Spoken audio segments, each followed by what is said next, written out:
We're live now. We aren't able to see it. It's going to be streamed on the screen on the TV. Deputy Mayor, are you able to see anything? I can see a little window of you, and I can see a little window of Rob, and then I can see a few other people that have their screens off like I do. That's what I see. Okay. So I know are you okay? Are you proceeding, or would you prefer to? It's working for her. I'm going to call. Well, I think that, this is a presentation on what we heard report, zoning and subdivision bylaw review. And this is part of the comprehensive review, correct? Is that right? Yeah, guys, this has to be presented to the public. It is, So, well, why isn't it showing it up there? because we didn't start the presentation. Okay, so can the deputy mayor see it? Well, I'm hoping that she'll be able to. So I'm going to let's do this. Let's call the meeting to Well, order. what I can, Oops, sorry. Go ahead. just so you know, so I don't see the presentation, but I do have it in my package. So I do have the package. So unless Rob is presenting something different, I mean, I have the committee report and what we heard attachment in my report, so I can follow along with that if that's what we're following along with. I think it's that you should be able to see it once we start, because they haven't started the presentation yet. So they're hoping that once the presentation starts, public and Deputy Mayor should be able to see it. So let's start with calling the meeting to order and seeing if there's any declarations. Seeing none, I should note that Deputy Mayor Yankoff is calling in online, so I'm going to chair the meeting for her in her absence, but she will be participating. Can I have someone approve our agenda for today? I'll move it. Moved and seconded. So, agenda's on the floor. Do I introduce the new business now, or wait till introduction of new business? Introduction of business. Adoption of our minutes from our last committee meeting, June 18th, moved by Councillor Beck, seconded by His Worship. All those in favor of that? Deputy Mayor? In favor. Thank you. Any business arising from those minutes? Not seeing any. We'll move right in. We do have three items to discuss at our committee meeting today. And the first one is what we heard report, the zoning and subdivision bylaw review. So I'm going to turn that over to Donna. Thank you, Madam Chair. So the purpose of this report is to present to the Planning and Heritage Committee and subsequently Council the summary of the stakeholder consultations that was conducted by our consultants to gather feedback to inform the review and update of the zoning and subdivision bylaw. And to do that presentation, I will turn it over to our consultant, Jim.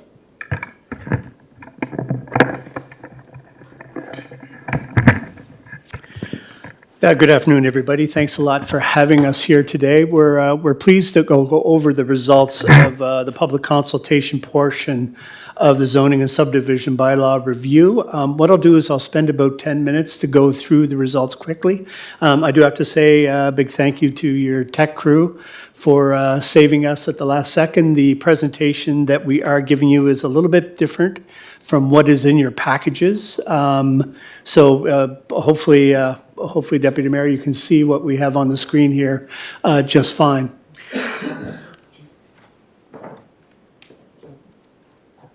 We all good?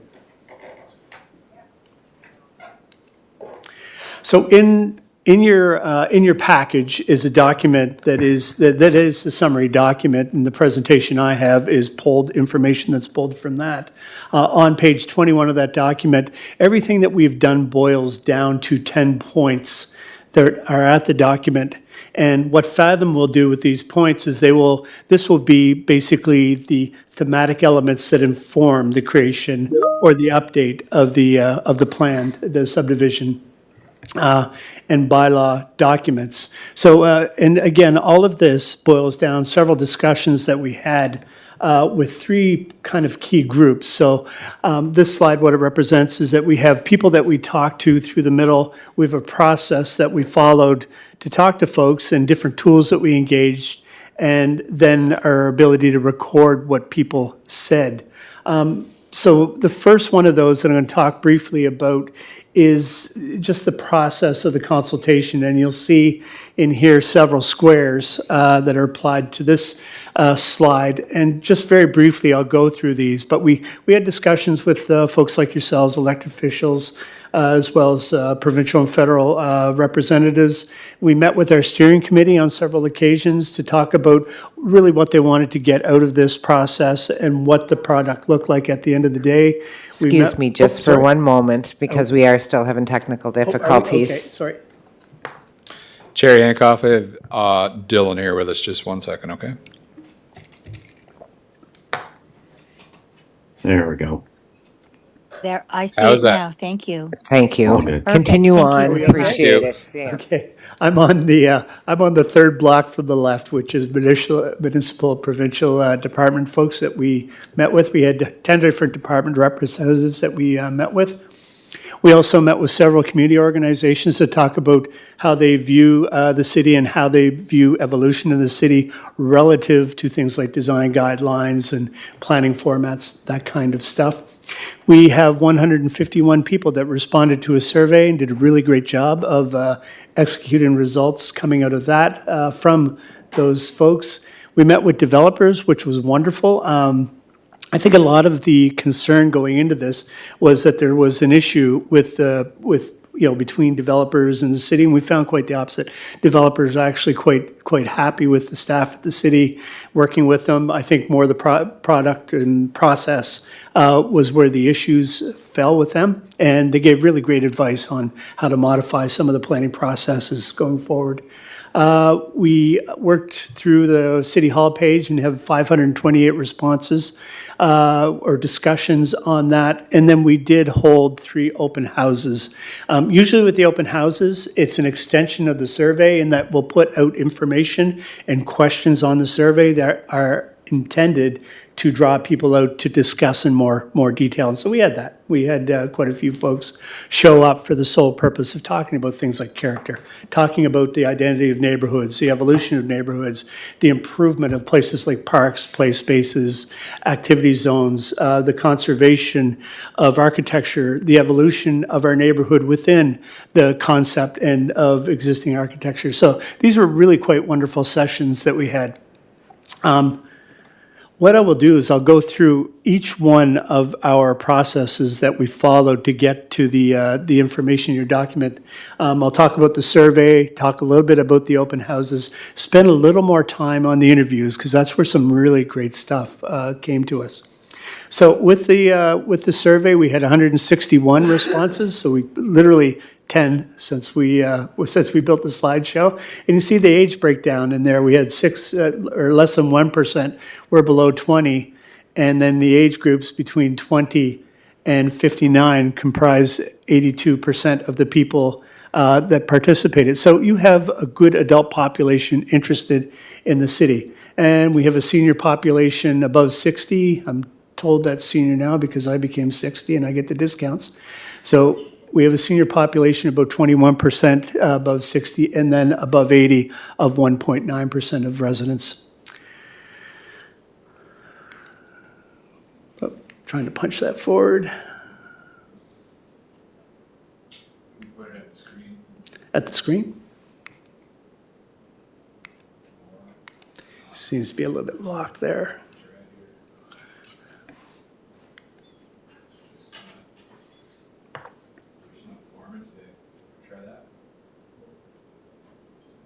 Okay, thank you. So from the survey, there were three things that were talked about as very go-forward statements about the city. Of course, active transportation and walkability to the city was very important to everybody that we spoke to and everybody that entered and worked with the survey. Affordable housing is very important. Workforce affordable housing is very important. So making sure that as the workforce requirement grows in the city, that housing moves along with it. And of course, public transit was talked about a fair bit. Beyond that, there were some interesting discussion points in the survey talking about neighborhood character, the notion of mixed-use developments in our neighborhood that helps to complete our neighborhoods, and then, of course, climate resilience and sustainability was important. That's the planet Earth. It's not a tennis ball, but so those three things are really important. When we talk to folks a fair bit about the notion of housing in neighborhoods, because folks were concerned about the architectural character of the neighborhoods. But we were able to get to the point where, you know, as we modify the housing types within the neighborhood, it's not about changing the character of the neighborhoods. It's really about using that character, that built form, those relationships between buildings and streets, and working in modified housing types within the existing characters. So you can see in this slide, two of the things that were talked about a fair bit were the idea of adding a unit within your own home or adding an ancillary or additional unit on the existing site, or things like duplexes, semi-detached, again, in character of the neighborhood. So that was really important. When people were concerned about that, we spoke a lot about how we approached doing that. And I think most people felt that 72% of people, at least in the survey, were comfortable with the idea that it could be explored. The next was the open house pieces, and really, as I said before, it's all about coming out to talk a little bit about some of the discussion points in the survey, but the big things that were discussed there were things like gentle density increases, making sure that things happen within character, understanding that there's probably need to go through densification a little bit, versus sprawl. That was talked about a fair bit. Parking requirements and modifying parking requirements to ensure if we are modifying densities, we're not adding additional parking in areas. As I said, intensification rather than sprawl, multimodal movement throughout the city comes up again a fair bit in our public sessions. Making sure that our processes were transparent, that people are aware of what's going on. So that's as much about information as procedure. And there was a fair bit of discussion about the idea of enforcing bylaws, and I think a lot of that, as we talked to folks, was about awareness about the bylaws, making sure that they knew what the bylaws were, where they were, and what Fathom will be able to do with this is making sure there's a procedure to the bylaws and the process in the future that makes sure that everybody understands how that works. From there, we moved into our interviews, and this is the one I'll spend a few minutes on because this was really great stuff. We talked to developers, we talked to a lot of government organizations, a lot of community organizations, and there's 10 big points that come out of that are important to articulate. The existing process of development approvals and rezonings, that kind of stuff, and I think both council and staff, in addition to the development community, are looking for a more streamlined process that is something that they have more assurance moving forward with the understanding that they do more work before the document arrives in your hands. So again, clarifying delegate approval processes, making sure that we can take less burden or apply less burden to council, allowing staff to approve more things, more development proposals. Affordable inclusive housing was very important. That came up with the developers and a desire to provide that. Parking reform, again, mostly about character. And of course, heritage and design came a lot. So if we are doing intensification within our urban core spaces, that, the character of how that is done, especially at the streets level and within the public realm, is very, very important. The implementation tools that the development community goes through, they want a very simple, streamlined process that they can follow with more assurances, assuming that they do more work going into it, so it makes it easier for everybody moving through the process. And at the same time, because there is a simplified development approval process or even a rezoning process, it does allow for, within your existing capacity, to be able to move those proposals through quicker.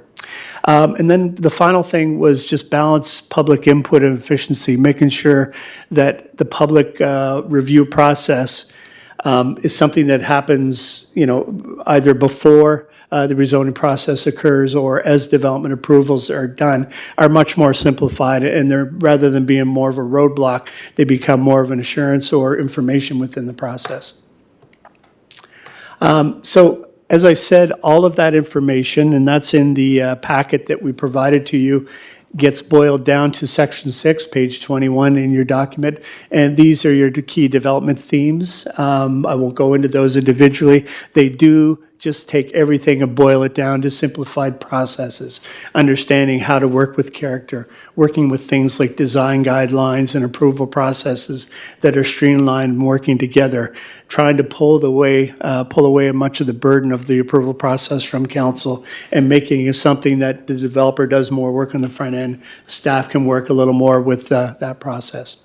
So with that, I think we're happy, unless there's anything we should add. We're happy to answer any questions. I believe also Rob's on the line with us from Fathom, and we have Cassandra at Trace office as well. Thank you. Thank you for that.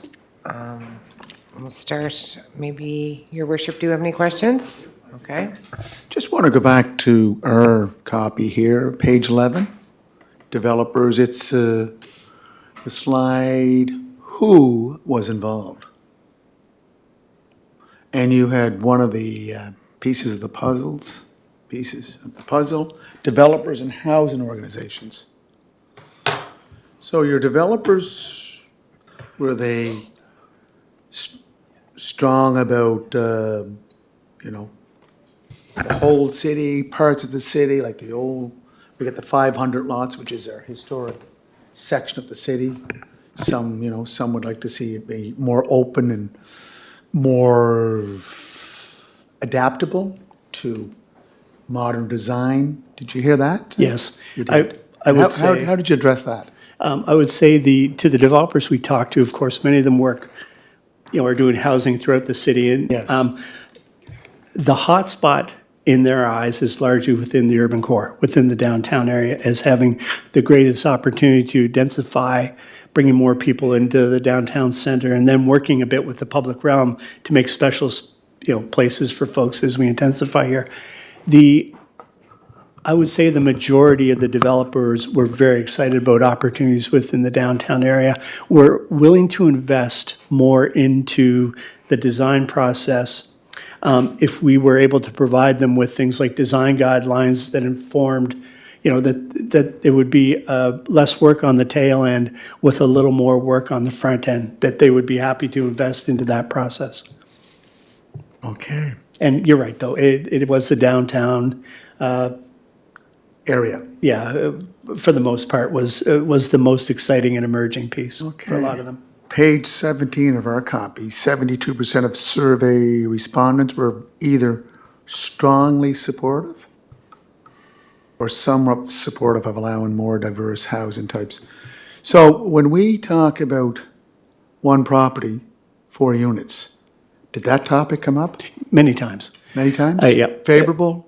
Come see, come saw? Yeah, back and forth.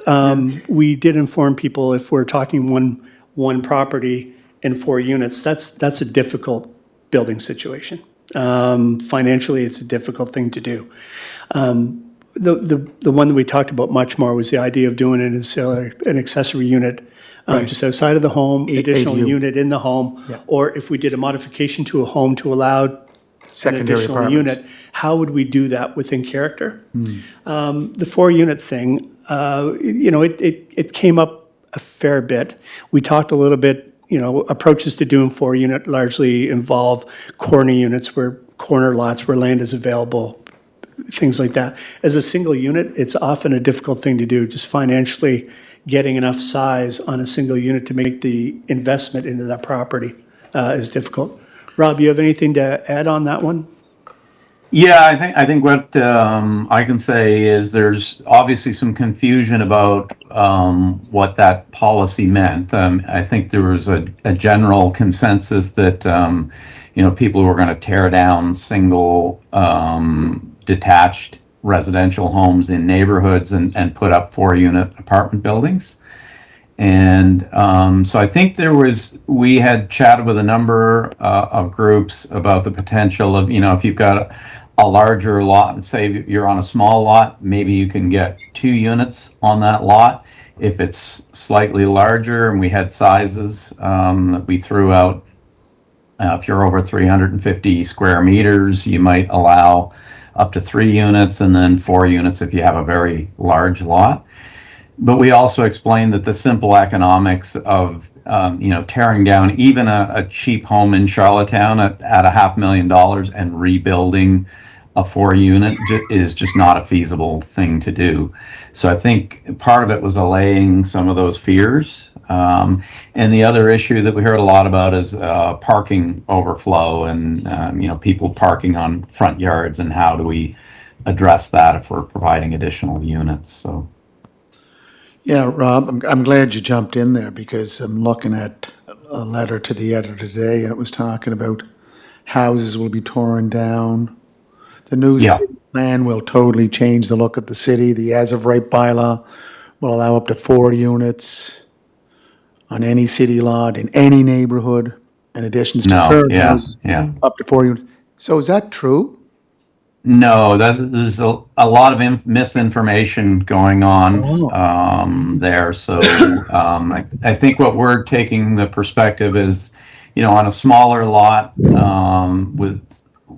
you might be able to do 2 units as of right under the low density residential zone, but on larger lots that can support the additional parking, you might get to 3 units, and on even larger lots, possibly to 4 units.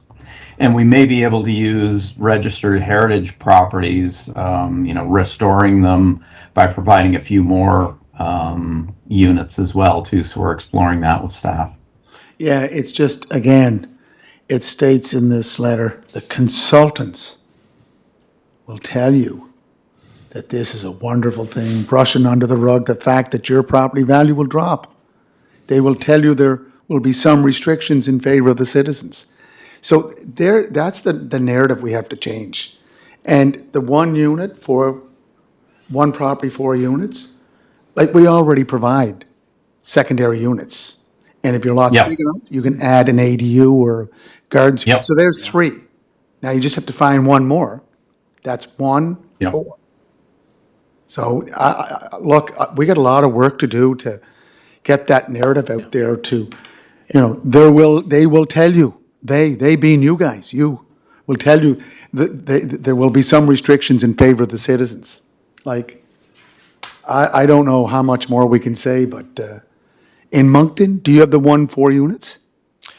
We do, but we're not seeing 4 units occur, and I don't think Rob's seeing. They're not going down the street with backhoes followed by No, we're not seeing. excavators? No, no. Not at They're all. not? Oh. No, we're not even seeing much in the way of ancillary units. What we are seeing the occasion, we're seeing the pre-approval of pre-built basement units in a lot of cases. And I suspect Rob is seeing the same thing, and where you. Yeah, I mean, you can look to communities that have instituted this ahead of other. I mean, this is all part of the HAF stuff, but the town of Middleton, for instance, in Nova Scotia, instituted 6 units as of right on low density lots 2 years ago, and they're just not seeing the uptick of that. So, it provides some additional opportunities if somebody wanted to convert a basement and you have enough room for parking, and you meet the lot requirements, then you have the opportunity for some additional income and to redevelop your property, which could improve the character of neighborhoods. So, A lot of work. and Jim has walked through the city of Moncton as well, through this similar process. HRM's adopted it as well. One of But the approaches- ADUs have been in place in many communities for the last 10 years. Okay. One of the approaches that Rob talked about, I think he talked about with council early on, was a lot of times you'll read, you read the zoning bylaws or the subdivision bylaws, and they're a little scary just in terms of words and often allow for interpretation. Rob's been talking about the design guidelines and given real visual form to how you develop lots, and it becomes smart very quickly that you can see what you can actually do. And I think that transparency is something that we really want to build into this plan and communicate. Thank you. Counselor Beck? Yeah, I think that's going to be, and I've felt this all along, is that's going to be the rub, the lack of a better word maybe, but the rub with people in terms of understanding this, in terms of what it actually means, how it actually looks. Yeah. We've heard in this report from developers that they're expecting clear guidelines on building principles and development plans so that they can know, expedite them, get them done quickly, have them clear guiding practices, take council out of the practice. I'm okay with that. I'm not looking I want to make sure that we're doing development smartly, but for residents, the same thing has to apply here. Residents have to understand what this actually looks like. And I still don't think we're there yet. And the problem is we're going through this, what we've heard, we're going through draft. We're going to be receiving a finalized report coming back in the fall, correct?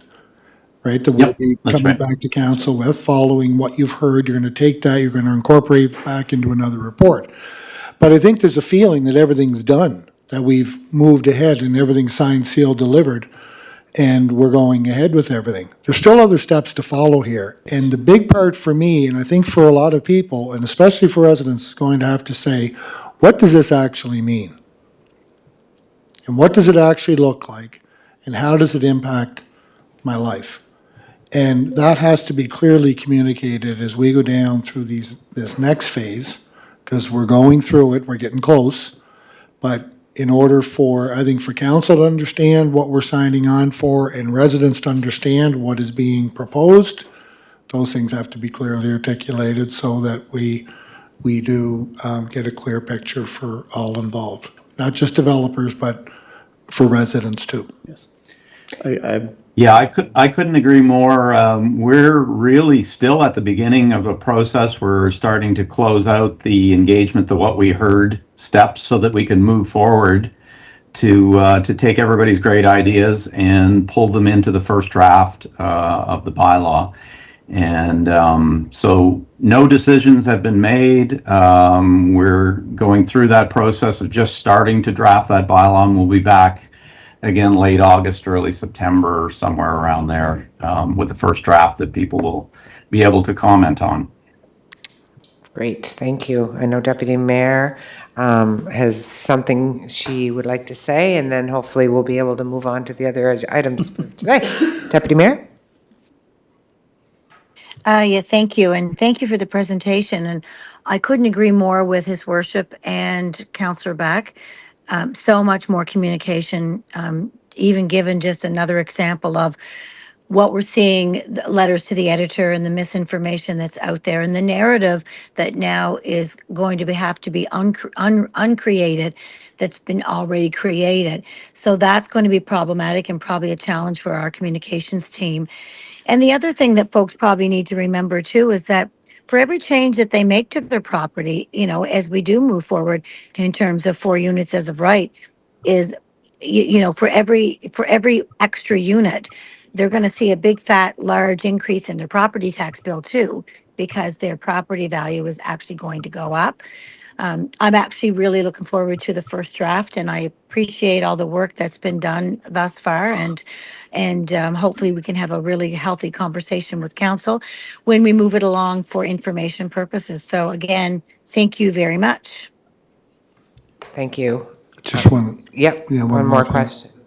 You're gonna have to go ahead, Counselor Beck, and Thank then I'll you. come to you. Just when you're referencing the downtown earlier, were you referring to the 500 lot area? Is that what you were talking about that? So I was looking on page 5, and I was talking about balanced heritage protection. And it noted, while the preservation of Charlottetown's historic character, particularly within the 500 lot, remains a priority, there was a call for more flexible and contemporary approaches to heritage conservation. That last part about contemporary approach to heritage conservation seems to me opposing polar opposites. Yeah. We're taking a contemporary look at preserving our heritage. Can you tell me what that, or can you clarify that for me a I little bit? I can give you a very quick statement, then Rob, you should add to this as well. Yep. Yep. There's a big difference in areas that have high heritage significance between conservation and preservation. So preservation tends to be more about creating a museum out of a place. Conservation is more about finding the characteristics that are in there and allowing those characteristics to move forward in more contemporary or new forms. So in some cases, that may be things like materials or, as long as a new building holds the same relative character that the heritage building holds, heritage buildings hold to the street's edge or, whatever those relationships are, then we're into moving the city forward and not just creating a museum. Rob, you want to amend that a bit? Yeah, I mean, we have to follow the standards and guidelines. So the federal standards and guidelines for the protection of heritage places and buildings, states unequivocally that we shouldn't be trying to replicate heritage in new developments, but we need to find a way to integrate new forms of architecture within heritage areas. And so for anybody that's been to Old Montreal, and you look at the Museum of Archaeology and buildings across the street, the new infills that are going in are very modern buildings, but they're very sympathetic to existing heritage. And so it's that balancing act of making sure that there's sympathetic forms of architecture with when you have older buildings around it and being able to develop it in that vein. So, we'll be working closely with staff on what that means and ideally trying to find a better pathway for developers that will create a better downtown. So allowing for difference, but complementary difference. Yeah, so contemporary Yep. materials, glasses, things like that, but making sure that the building acts the same way as existing buildings do. Fits in the scope. Yeah, and that literally is, Council, that literally is something we will have to show you in the fall when we're back. Yeah. We'll give you examples of that. Yeah. And show you, it really does, if it's done properly to design guidelines that Rob will develop, it will really celebrate the space rather than turn it into a museum. Right, and I think that came through when I was looking through various, the character, the neighborhood character, the heritage preservation, and so it's striking that intersectality, if that's the word, yeah. or cross-section between those two, and ensuring, because that's kind of, that was a repeated theme that sort of Yeah. filtered its way through not only the developers on the interview side, but on the survey side, and that sort of thing. Just one final question, if I could, Chair. Is 161 respondents a good number on a survey? On a process like this, it's not bad.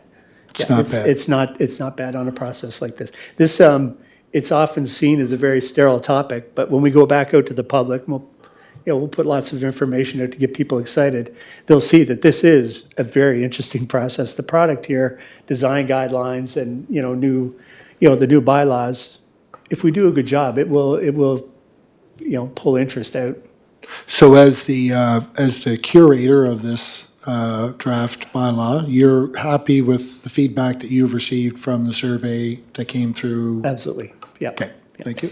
So I think we do need to move on unless there's some, really quickly, if you could, Your Well, Worship. you know what, this is such an important topic. I know that it was held up because of technical difficulties, but it's the narrative that I'm trying to, and I know you're trying to address it. I know Councillor McCabe, so is the deputy mayor. But when we use terms like the missing middle is another model for providing dense family housing, gentle density can save our neighborhoods. You know what, that's not resonating with local residents. The language has to be, I think as the deputy mayor says, grade 4, grade 6 language. And again, that's like reading level. We have to make sure people understand that we're not going to see backhoes followed by excavators going down our streets and back roads to tear down buildings. But there's one thing that's coming up on the 18th of July. And that's the official plan will be going to our planning board. And then we'll be making a recommendation to council. And hopefully it'll be going to, I think we're looking, Chief, I think we're looking maybe August for that meeting to vote on that official plan. So that's going to be the first test in this road to densification or providing more housing for more people. So we have to get the narrative, we have to make sure that the wording is correct and that we sell it as we're not going to overturn or transform our neighborhoods, whether they're heritage or they're new developments. We're working towards making our community a better place to live, work, and play for generations now and into the future. So, Rob, you just have to make that message loud and clear. Agreed. I know our staff are doing a great job, but when you see letters to the editor that I referred to earlier, you're going to see more of that in social media. You're going to see it or hear it out in the streets. Maybe not at the coffee shops right away, but it will evolve. And you know it's happened in Fredericton. Calgary is going through this same debate, where the mayor could be a deciding vote. St. John has gone through 1 unit, 1 property, 4 units, and I think they're up to 1 unit, 6 properties. I think that's how they develop their bylaw. So, look, guys, I really wish you good luck, but come back with great wording that we can sell in the street. Thank you. Thank you, Madam Mayor Chair. Brown, we'll chat with Donna and see if there's any other opportunities to get additional words out there. Well, Rob, you know what? I still go back to your meeting out at the Carrefour de Lille on the property development east of Northridge Parkway, the provincial government. Yep. The Hillsborough. There land, may yeah. be an opportunity that we have to do this. Go to a sort of neighborhood meetings to get people out to get more input. But let's get that narrative that everybody understands. It's not about destroying neighborhoods. It's about building our neighborhoods for the future. Thank you. Thank you, Your Worship, and thank you very much for your presentation. Thanks all. Looking forward to the next bit of conversation. Okay, the contract award for a pre-approved housing design initiative is the next report. We will have to probably go a little bit over in this meeting and start our next one a few minutes late. And I think that's Donna. Yeah. Thank you, Madam Chair. So the purpose of this report is to inform the Planning and Heritage Committee first and subsequently Council of the outcome of the request for proposals process for the development of pre-approved housing designs to support our HAF Initiative 2, and that's Accessory Dwelling Unit Program. The RFP was issued in April and it subsequently closed, and it focused on facilitating small-scale infill development. The scope of the work includes architectural surveys, the creation of pre-approved housing designs, public engagement, and recommendations for implementation. A total of 4 proposals were received. The Planning and Heritage staff conducted individual evaluations, and scores were averaged to determine the final rankings. These are outlined in your package for review if you want to take a look. And the recommended proponent out of the review is Upland Planning and Design, which received the highest overall score based on several key strengths. And these are, in their proposed methodology and approach, Upland was able to demonstrate a clear understanding of the project scope and local context. Their proposal strongly aligns with Section 1.3 of the RFP, which outlined the purpose for what we wanted the proposals to address.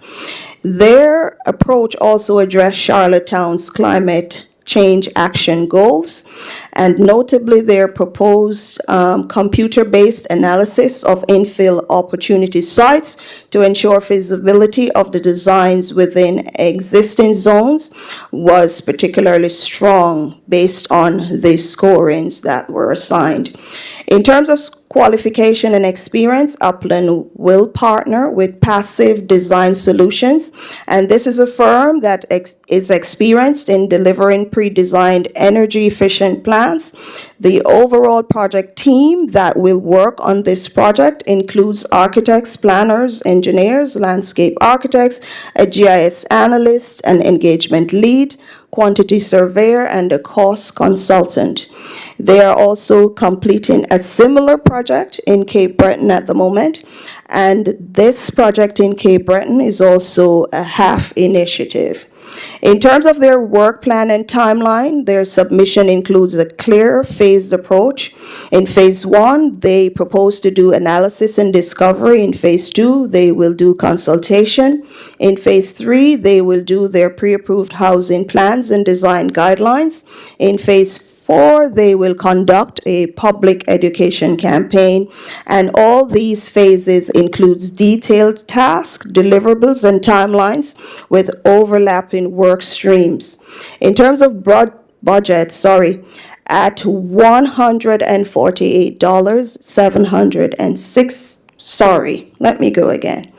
At $148,760 plus HST. Their bid was the second lowest, accompanied by a transparent budget breakdown by task and team member rates. Their invoicing is milestone-based, and that's very good, ensuring accountability at each stage.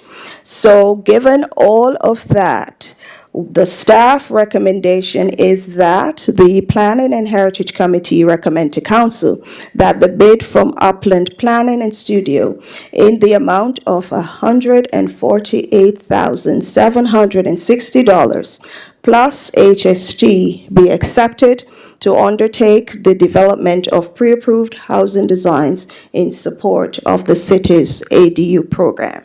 And I will answer any questions that the committee might have. Thank you. Donna, very detailed. You're going to move. Is there any, okay, we'll get it on the floor first, I guess. Moved, seconded. Is there any questions? Motion's on the floor. Yes. Okay, Donna, I appreciate your professional planning qualifications. I appreciate that you laid out 3 areas of the bid proposal. Clear understanding, is that correct? Is that what you said?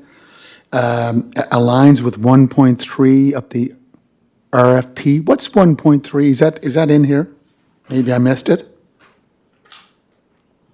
So 1.3 that is being referred to is in the RFP that was put out to But we didn't get the RFP. solicit. No. No. So what's the RFP? What? So 1.3 purpose, and I will read verbatim.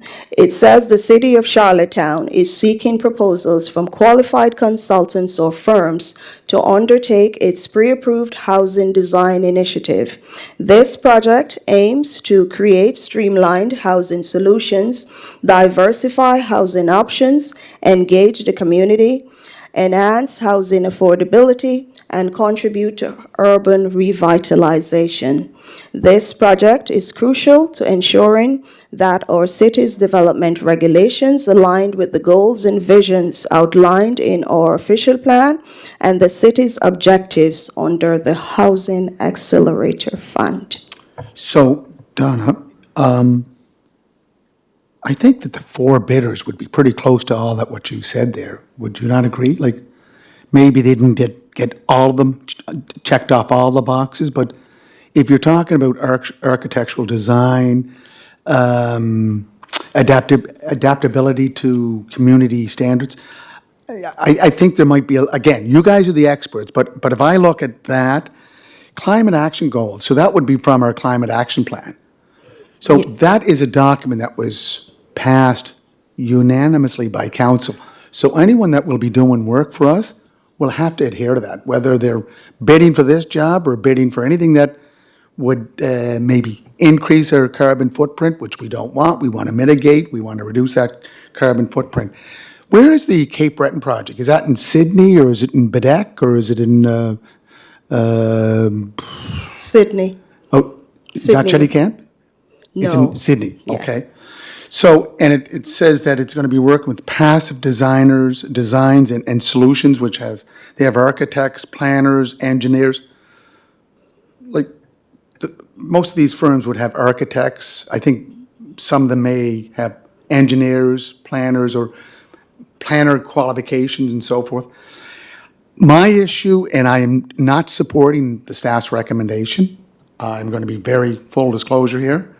I'm quite familiar with the lowest bidder and the work they've done for the city of Charlottetown, the work they've done for Prince Edward Island, the work they've done in the region.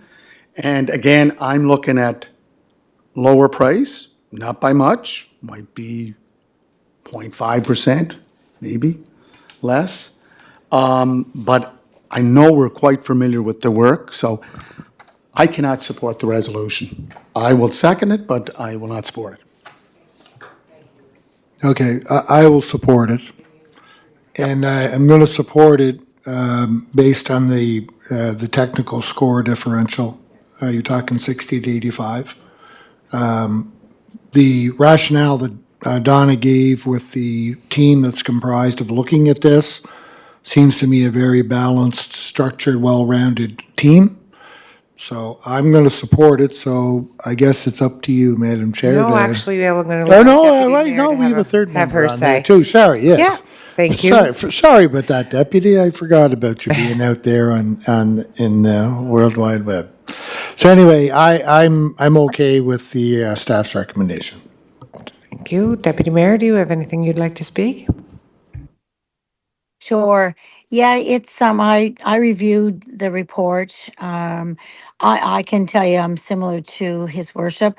I'm struggling with not granting this to a local company when we talk so much about supporting our local economy, and with the scoring, being, quite close, in this situation. So I think for now, I'm going to not support staff's recommendation, and I'm going to support his worship, and we'll see how that folds out with council. But I would like to support Sable Arc as the lowest bidder.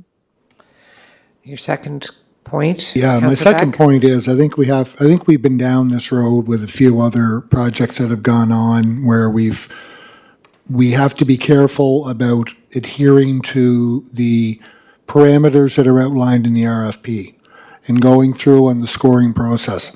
I'm all about supporting local wherever we can, but we just got, if I'm not mistaken, we just received through a similar discussion a little while ago where we received an opinion that we have to adhere to what's outlined in the RFP. No, they So- recommend it. They recommend it. No, that's fine. That's fine. I'm just saying. But the other time they recommended it too, it went to a legal opinion, and that legal opinion come back and supported the professional staff's direction. So we have to be careful about what we're putting, and this is why when we're looking at our new procurement bylaw, if we want to build in those things, that if we're going to be doing something like that, we do it then, but we have to work within our existing parameters. Yeah. So I think we have to be careful of that. And I'm okay with the disagreement, but I just think as a matter of course, is in the way we do our business, we have to adhere to assessing what comes into us based on the parameters that are outlined in the RFP. I'm confident that staff has done their job here, but ultimately it's going to be council that will decide anyway. But I think we do have to be careful about how we render our decisions. Well, and we already have.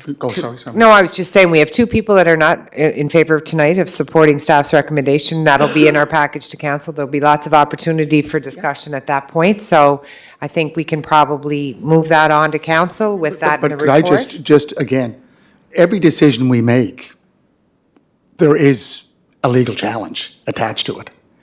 It could be a planning decision where we vote against the planners and someone takes it to IRAC. It could be a decision like the packages for paving. The scored high, the highest scored bidder says, hey, I don't agree with it, I'll take it to court. That's why we have a judicial system.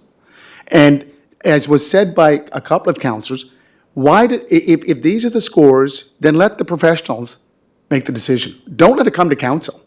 Let the scores speak for themselves and say, staff, you guys make the decision. Because, again, that's why I say my 60, for that 60, I think 15 points would have been for the lowest bid, correct?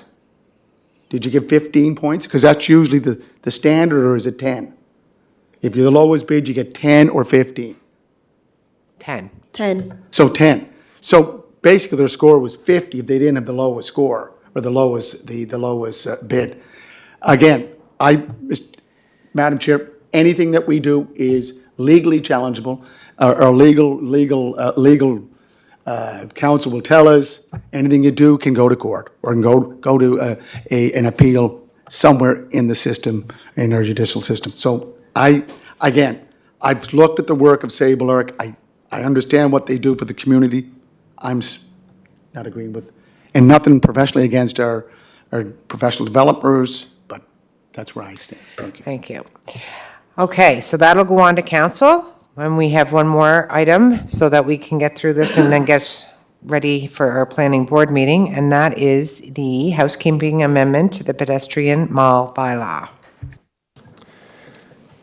Yes, so I'll kick us off. The purpose of this report is to request that the Planning and Heritage Committee consider proposed amendments to the pedestrian mall bylaw, specifically replacing references to the Malls Committee with Planning and Heritage Committee in Section 5.2 and the agreement outlined in the addendum, adding Section 7.3 Part VII penalties to align with the city's enforcement and summary proceedings bylaw.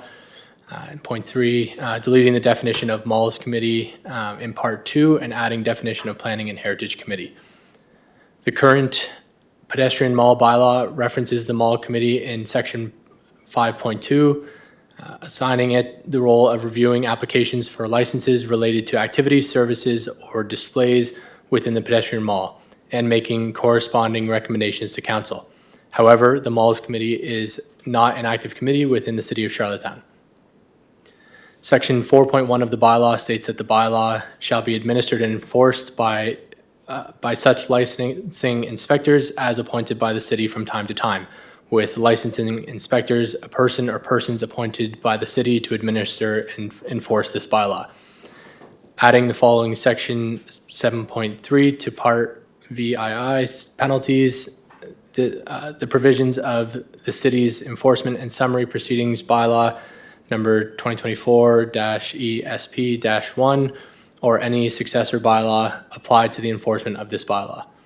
The amendment aligns with the city's enforcement and summary proceedings bylaw.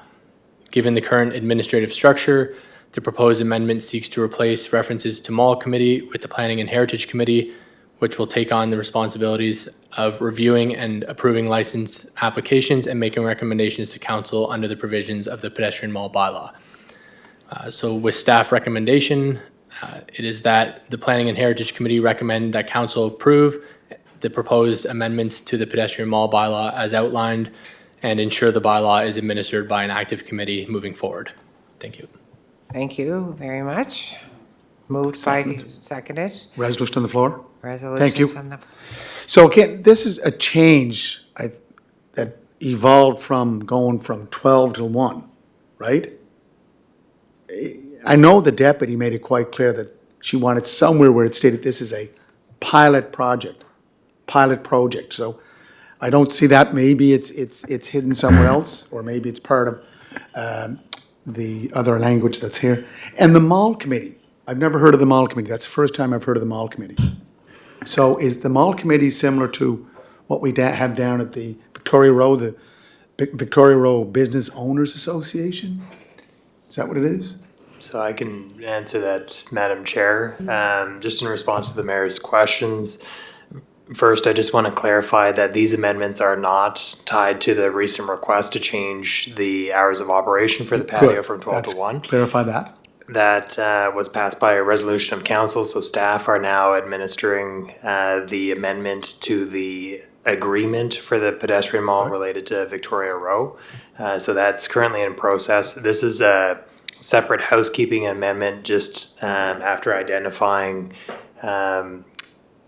while dealing with that specific request that there's a reference in the bylaw to a mall committee, which does not exist currently. So we want to make sure that we're cleaning that up now to address any future ask that may come forward for a new pedestrian mall, that it goes to an appropriate and active committee. Updating our bylaws that are very outdated, bringing them up to more current standards. And I would just add too that further to the discussion, both at this committee and council previously regarding the previous ask, there will be a more comprehensive review of this bylaw with likely some more changes coming, because I know there was a lot of discussion about having a public engagement component included in this bylaw in the future. So those are all things that will be discussed likely next spring. Thank you, Mike. Deputy Mayor, do you have any questions?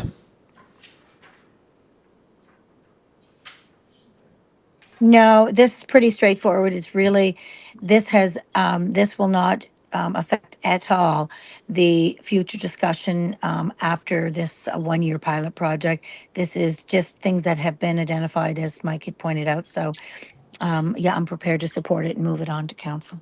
Thank you. So it's been moved, seconded, and everybody's in favor by the sounds of it?